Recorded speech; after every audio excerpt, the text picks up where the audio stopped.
Hey guys, what's going on? It's me, Jay. Here to do another video about the topic, The Wizard of Oz. We're at the last one that I'm going to do because the other ones that were mentioned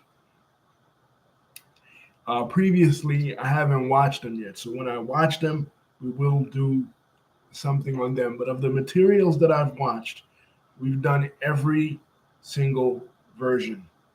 And this is just a brief synopsis of the appearances that the characters from The Wizard of Oz, particularly the Wicked Witch of the West and Dorothy, make in the show Once Upon a Time. Now, what is Once Upon a Time? Once Upon a Time was an adventure television show that aired on ABC from 2011 to 2018. And basically, it was produced by Adam Horowitz and Edward Kitsis, two writers from Lost. They had originally met back in the 90s when they were writing Felicity. But while they were on Lost, they came up with a concept of this idea of having all the fairy tale characters, Snow White, Cinderella, Rumpelstiltskin, Belle from Beauty and the Beast, Ariel, Little Red Riding Hood, Dorothy from The Wizard of Oz, the Wicked Witch of the West from The Wizard of Oz. All these characters living in a town in Maine called Storybrooke, Maine, right? And they would all be under a spell. They would be functioning as real people living in this real small town, not knowing, not aware that they are under this spell because Snow White and her husband, Prince Charming, had a child, right? And they feared that the child would end up in the possession of the wicked stepmother in Snow White. So they hid the child away. And they asked Rumpelstiltskin, who becomes the antiques dealer of this town, Mr. Gold. They asked him to lock the child away and to hide her, right? So that the wicked stepmother, played by Lana Parrilla, doesn't get it, right? So they do that. But in exchange for that, he then puts the town under a spell where they no longer know their true origins, right? Snow White, played by Jennifer Goodwin, she works as a school teacher, right? And she falls in love with Prince Charming, and they fall in love all over again at the end of the first season. And they also discover that their daughter, Emma Swan, her son, she has a son, and the son comes looking for her, telling her who she truly is. He has it in his storybook. He's telling her basically that she is the daughter of Snow White and Prince Charming. Now, where they got the inspiration from this was a book, a comic book put out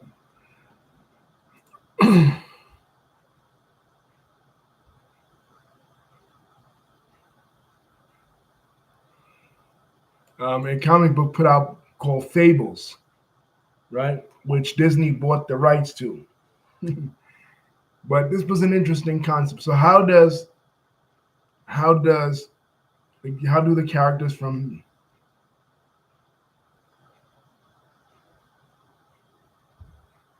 when they go to Seattle, Aaron, how does the characters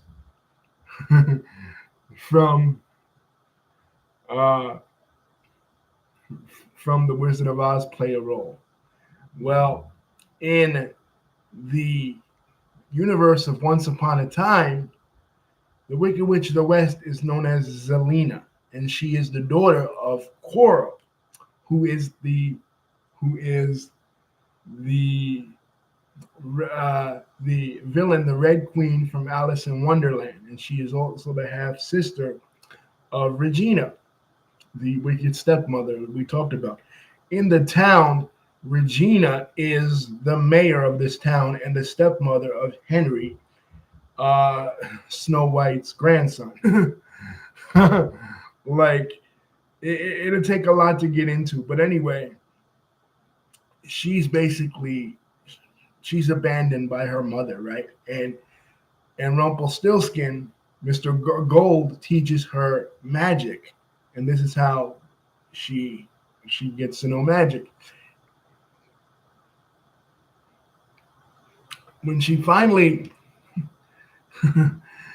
uh, she finally comes back to get revenge on Regina, because it's really interesting. Because although Regina is initially the villain, we find out that there's never really a villain. Like, we come to sympathize with pretty much character, uh, every character in the whole Once Upon a Time universe, and we see that they have all a backstory, right? So no matter how evil, they all had something done to them. So she was abandoned, so she becomes green. How she becomes green in Once Upon a Time is that she becomes green with jealousy for her sister. So again, we see this sister rivalry, just like in Oz the Great and Powerful. This sisterly rivalry, but the rivalry now is with Regina. So they tell the story of Dorothy. Basically, they retell the story of the Wizard of Oz, and it's done in flashbacks, right? And her normal name is Kelly Green, which is interesting because Kelly could be, I mean, Kelly West. It's because Kelly means green, right? So she's Kelly West, or she's Zelina, right? And she has a child, and that kind of mellows her out. Her first introduction is season 3. With Dorothy, we see that Dorothy is begins a LGBTQ relationship, a lesbian relationship with Little Red Riding Hood, which Dorothy is unconscious, and Little Red Riding Hood and her share a true love's kiss.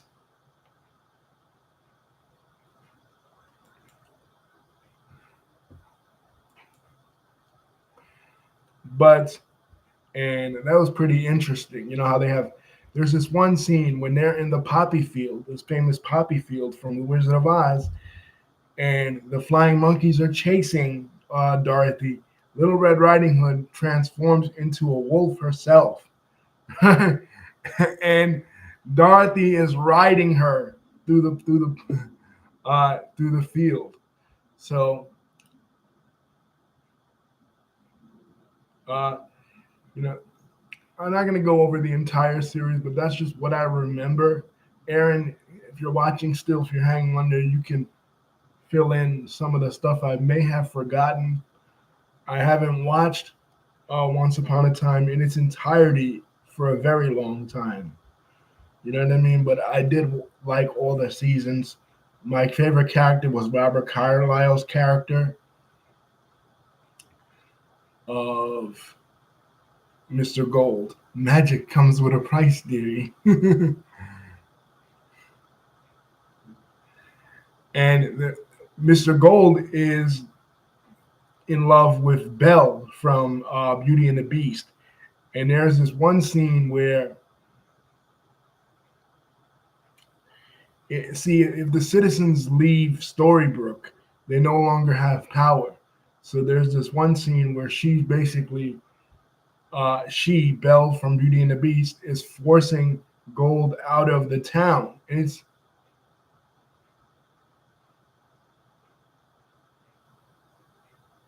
yeah, I mentioned that. Yeah, she becomes green with envy. Yeah, I mentioned that. Yeah, because she's jealous of Regina, because Regina was not abandoned by the mother, whereas Zelina was. Because the mom is very power hungry.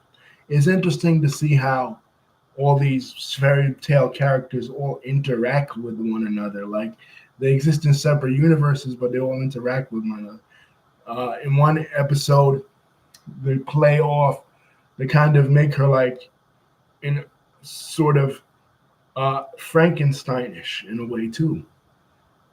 You know what I mean? But interesting take when they discuss the Wizard of Oz,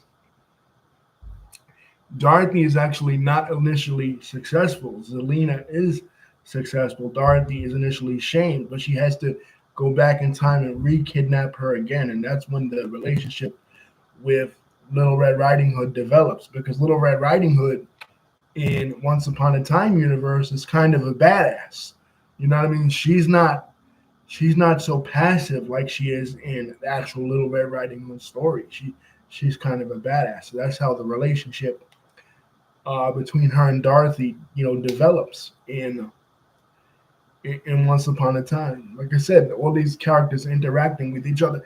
It got kind of rushed in a way because it's like Mulan gets involved too. Mulan helps them escape initially from Zelina, but it got kind of stupid towards the end because they would introduce characters from certain.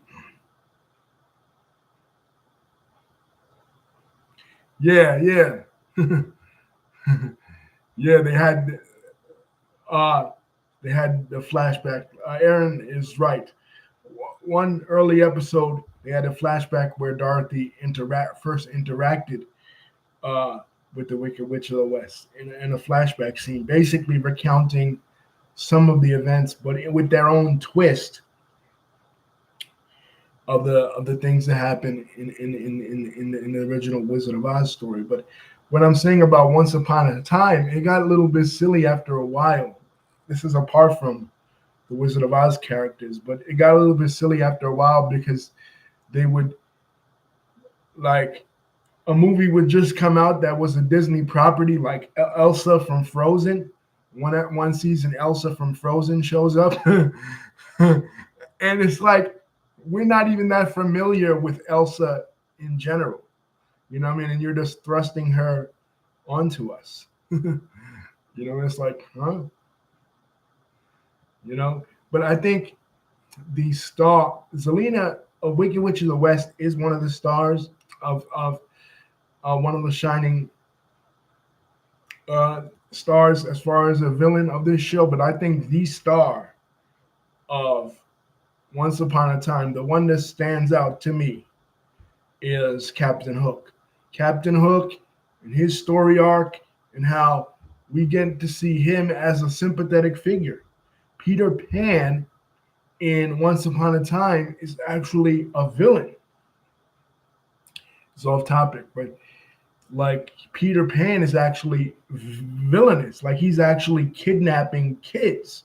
He's the father, the long lost father of Rumpelstiltskin, of Gold, but he's actually kidnapping kids. Right, I forgot about that. I see. Thank you, Aaron, for this, man. Thank you. I love you for this. I'm glad that you're participating because I I forgot some. Like I said, I forgot a lot. They allude to the fact that Dorothy may have PTSD, which is amazing because you have to wonder, you have to think she would have PTSD. Return to Oz does it too. We talked about Return to Oz. We talked about how in Return to Oz, the same thing, like the electroshock therapy, the nightmares. You can't be a young girl like Dorothy and go to this through this experience and not have some sort of PTSD. You killed somebody. You killed basically two people and the events of the Wizard of Oz. This has to be traumatic in some way. You know what I mean? So, but what I was saying about Hook was that he's like the hero of this piece. He's like the hero of Once Upon a Time because he like he steals every scene that he's in, and we see him in a different light than what we've ever seen him in any other Peter Pan telling. I love this show, man. I'm about to go on Disney Plus right now and watch it again to refresh my memory and probably do a video on all of it. You know what I mean? Not just the Wizard of Oz characters, but all of it. And I feel like this was an interesting telling in a way to try to humanize the witch. I don't think they did it better than Wicked. I think Wicked in general does it the best. You know what I mean? But there have been different there have been different interpretations, and this was one of them. You know, to try and tell this story. But I love the premise of Once Upon a Time, all these characters and how they interact with each other. Imagine if all your favorite fairy tale characters existed in one town. And I found the location of Maine, the state of Maine, to be very interesting because to me, that's a nod, a silent nod at least, to Stephen King, because all of Stephen King's novels take place in Maine. You know what I mean? So the fact that they put this fictional town of Storybrooke in Maine was cool. You know, and another stupid storyline, the dark one, like the only thing that could kill Rumpelstiltskin Gold is a dagger, the dark one dagger, and the person who controls the dark one's dagger is the ultimate evil, right? And one of the reasons they later allude to, one of the reasons why they kept Emma away from, they kept her hidden about her origins, Emma being Snow White's and Prince Charming's daughter, was that she might turn evil. So, right, she might turn. Aaron says, Once Upon a Time is essentially a cinematic universe for the fairy tale character. Yeah, every fairy tale character existed in there, and there's one hospital scene. Disney hadn't purchased Star Wars yet, but there's one hospital scene where um, somebody's playing on a phone and a ringtone comes on, and like I think it's the Imperial March comes on that character's ringtone, and uh, it was just hilarious. But yeah, Aaron's correct. It was so fun, man. Those seasons, like, and it was well written because each was a twist. Like they would introduce a character through a twist, and each and every character was connected. Like when they go to New York, right, and they find out that Rumpelstiltskin's son was actually Henry's father, Henry Emma's son's father, and that Neil, Rumpelstiltskin's son, had a relationship with Emma. you know,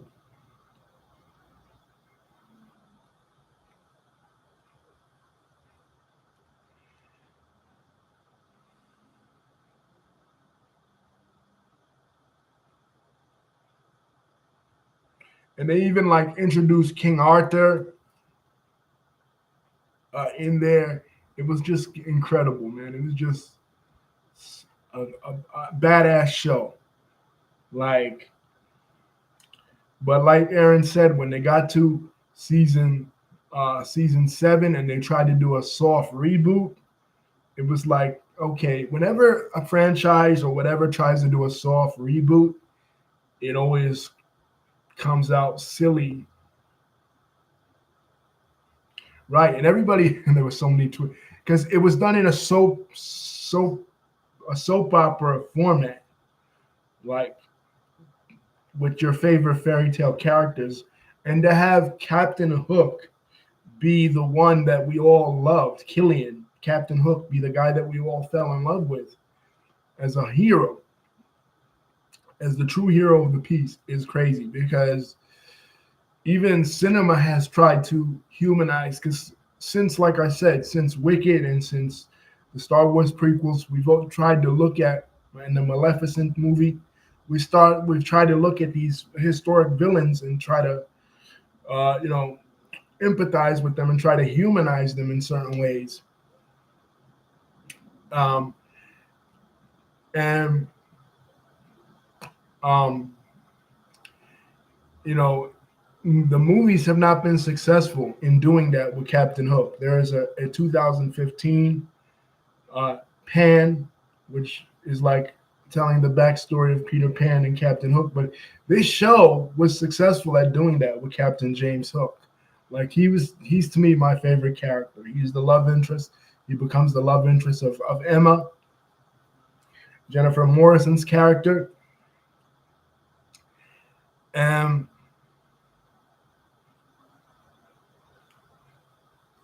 you know, and he was my favorite character on the show. Besides, as a good guy, as a heel, as a villain, gotta say Rumpelstiltskin, gold. Robert Carlyle blew that character away, man.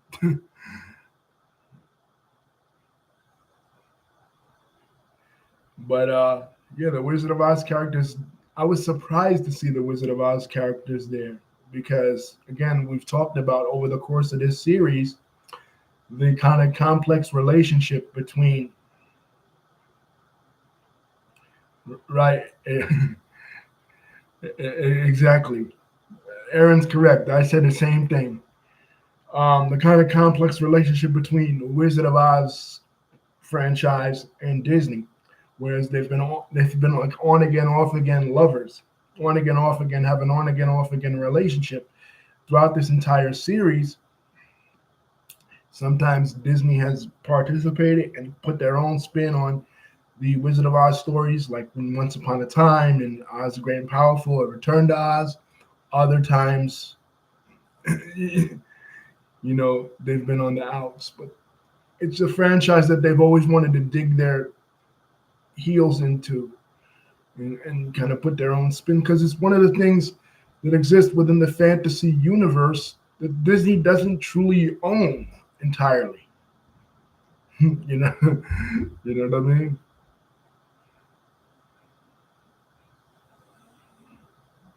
It's like for those of you guys that are wrestling fans, it's like Sting. Sting, the wrestler, he hardly ever wrestled for the WWE, only towards the end of his career. And hey, David, what's going on, David? Yeah, but Aaron's correct.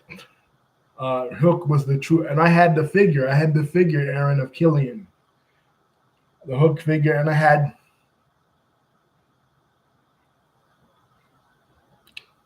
Yeah, we talked. Yeah, Aaron, we talked about that. How the books and stuff, the Frank Oz books. I mean, the Frank Oz. Pardon me, the Frank Baum books. Frank Oz. I know, Dave. The Frank Baum books. Frank Oz is somebody else. That's Yoda.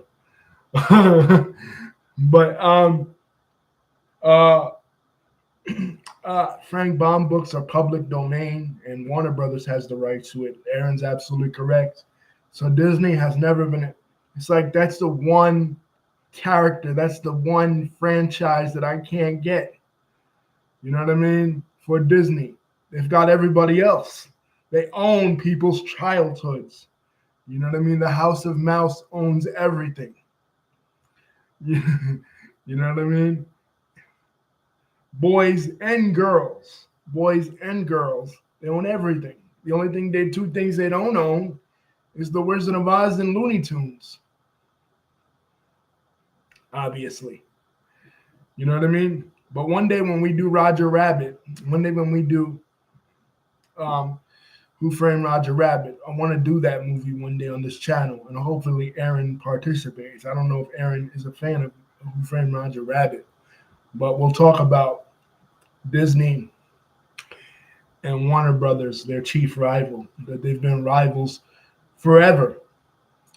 To the point when we talked before when we did videos about communism,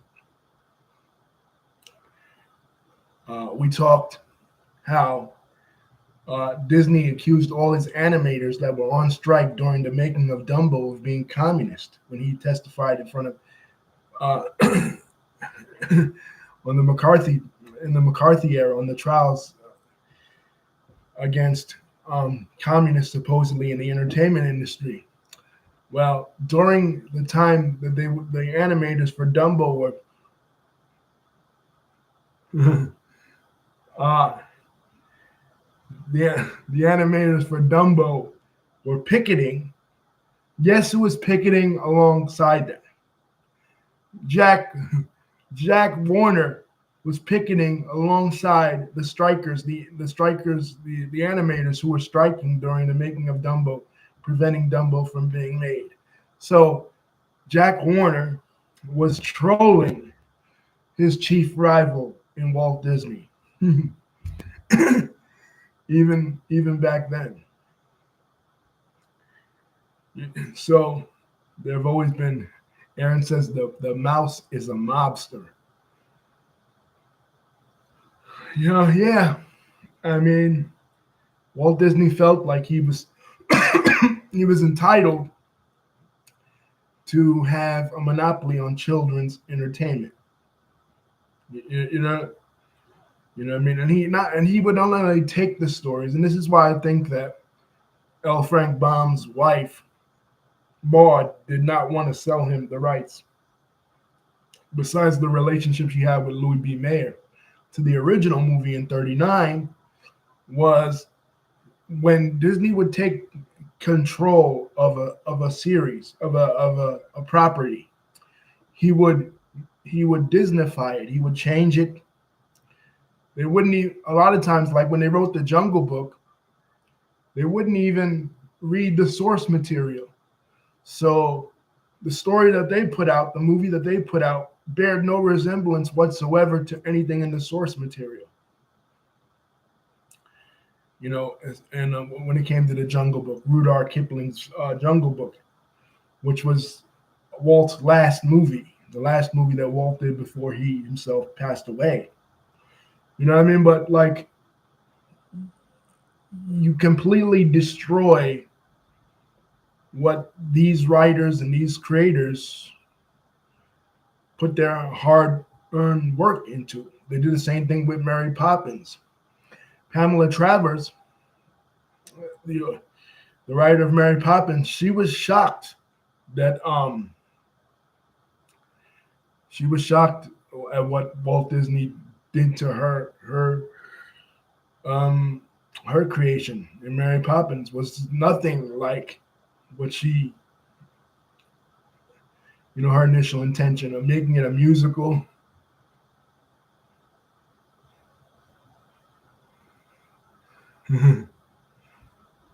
Yeah, thank God. Yeah, Hanna-Barbera was like the anti-Disney too, because their cartoons were scaled down because they couldn't afford high-tech animation, so they did a lot of low-tech animation. So that gave them their unique look. And Looney Tunes, of course,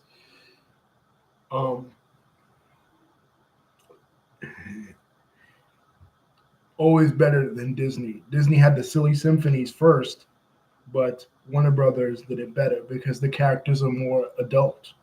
Bugs Bunny, Daffy Duck. They're more adult than Mickey Mouse and Donald Duck. Disney, even now, like even after years after Walt Disney is gone, Disney now takes properties and does things with them that the fans consider as unforgivable. Look at Star Wars.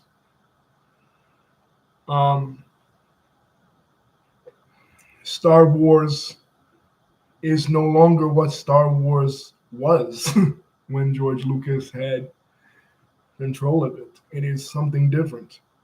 You know what I mean? Like, because they take control of these properties, like I said, and they have no regard for what the creators of these properties made them out to be.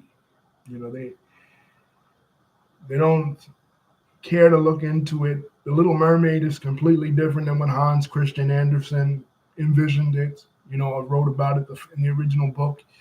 They don't really stay true to the source material. But then what happens is that people think, okay, though that's the story, like that's the real story. You know what I mean? Like the way Walt Disney made it. When like, and then you read The Little Mermaid, and it's like she died at the end. You know, you're like, what? you know, you're like, what?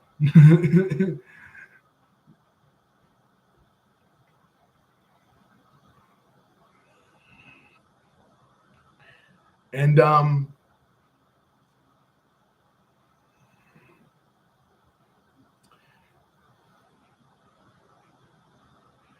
and somehow years and years after Walt Disney passed away, Bob Iger is like the new Walt Disney, you know, man, in charge of the company, taking other properties and just, you know, remaking them. And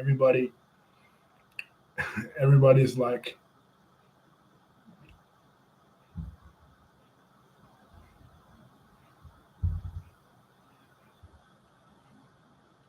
you know, at a, oh yeah, we talked about that on the channel, Aaron. We have my first video on this channel, my first video, August 29th, 2019 was when this channel was born. And the first video we ever did, we talked about the live action remakes because that's when they started to do them. And at first, they were pretty good. The the Jungle Book was pretty good, but after that, you know what I mean? Then it got to be ridiculous. The Lion King, which again is plagiarized. People point to The Lion King as the one original source material, you know, that Disney created itself, where they didn't take it from anybody, but it's plagiarized clearly. A Japanese company already had a story about Simba, the white lion, you know, that they took from that. And beat for beat, it's basically Hamlet. You know what I mean? We don't know that as kids because many of us didn't study Shakespeare yet.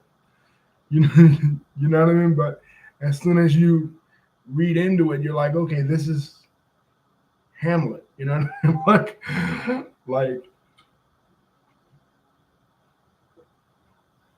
and then they go on to make the live action remake of The Lion King, but the worst one was Snow White. Like that Snow White remake was, I mean, that was the complete downfall of Disney. At that point, it's like, okay, now if I'm Bob Iger, I got to reverse course.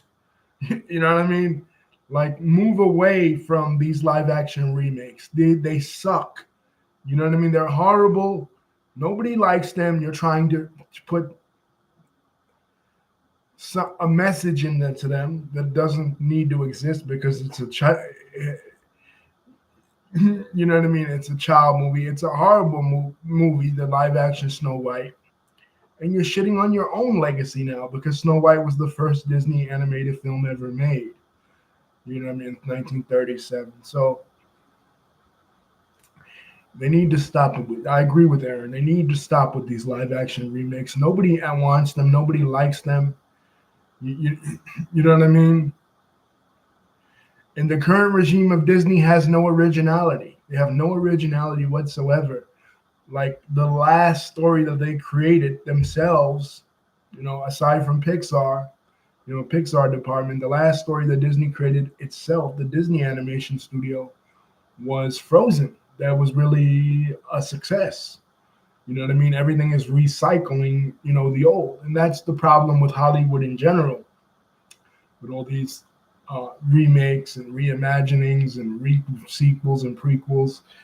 But in particular, in children's entertainment, you know, is all this, and particularly in Disney with these remakes, you know, these live action remakes. Like some movies don't need to be live action. You know what I mean? Like The Lion King, both Mufasa and the Lion King live action version. It's like it looked really weird. The animation. The Lion King should have just been an animated movie. People liked it that way. People weren't asking for a live action Little Mermaid. People weren't asking for a live action Snow White. People were not asking for these things. you know, you know what I mean? And Disney has truly suffered because of it.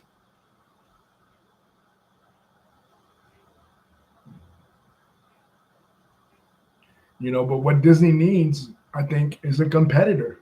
When Disney has a competitor, it's like we always talk about when we talk about wrestling on this channel. We talk about WWE in the same vein. It's like when they have a competitor, they are at their best. When they don't, they're not. You know, right now, no other animation studio can compete with Disney. Um, really, but in the past, Don Bluth did when he left Disney in the '70s. And he created Thumbelina, and he created uh, Land Before Time, and stuff. And they really had Disney on the ropes. Disney came out with the Disney Renaissance. Watch Awaking Sleeping Beauty, how they talk about Howard Ashman's legacy and how Alan Menken and how they created the Disney Renaissance. Disney was really suffering, during that period of the late '70s and early '80s. And Don Bluth Studios were doing pretty well. Likewise, after 1994, when Jeffrey Katzenberg left um, Disney, they suffered too. Pocahontas.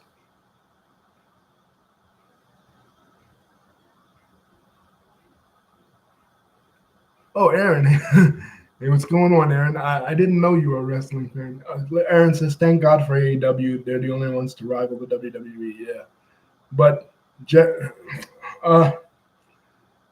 uh, the when Jeffrey Katzenberg left Disney and he went to go team up with Steven Spielberg to create DreamWorks, that lit a fire under Disney as well. And DreamWorks Studios was putting out stuff, classic stuff. And Bolt, they had Shrek, Prince of Egypt. They started off with 2D animation, then they went to computer animation. But so those two times, in Disney's history, and of course Warner Brothers and Disney are like WCW and WWF. You know what I mean? Or Pepsi and Coke. Like they exist. It's funny, even with comic books, one buys Marvel and the other buys DC. Marvel's one of the things that's keeping Disney Studio alive too, outside of their animation. Is the Marvel franchise, because DC hasn't been able to create the kind of traction cinematically. The DC cinematic universe sucks. You know what I mean? That the Marvel has been able to create. Thanks to the likes of Kevin Feige.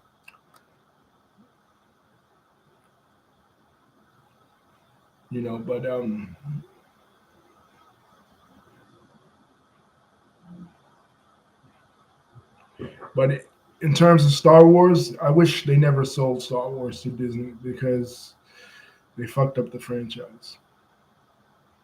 And now they're in control of WWE. They're not in control of WWE, but WWE partners with them through the ESPN deal.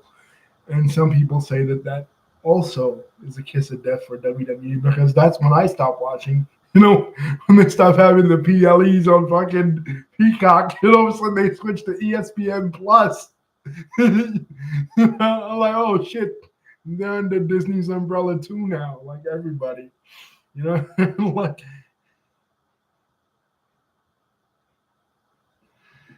you know. But anyway, guys, that's all. That's the end of this series, man. Thank you guys for contributing, David and Aaron. I love you guys. Peace.